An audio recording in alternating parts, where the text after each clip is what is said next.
Tu peux recevoir de lui sans l'avoir rencontré. Notre histoire se passe dans le livre de Genèse. On y voit le fils cadet de Isaac, Jacob, qui après avoir reçu les bénédictions par Ruth, s'enfuit. Et en chemin, la Bible nous raconte qu'il a un songe. Il voit les anges monter et descendre.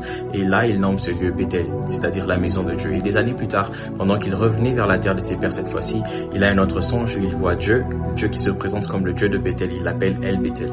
Cette histoire met en lumière un principe très important pour nous, c'est que on peut expérimenter Bethel, on peut expérimenter le surnaturel, recevoir les bénédictions et les grâces dont on a besoin, recevoir toute la faveur dont on a besoin sans avoir rencontré le Dieu de Bethel. Et c'est souvent l'erreur que nous faisons tous. Mais ce que lui, il désire, c'est que Dieu désire, c'est de nous rencontrer. Il est plus important de rencontrer El Bethel que rencontrer Bethel.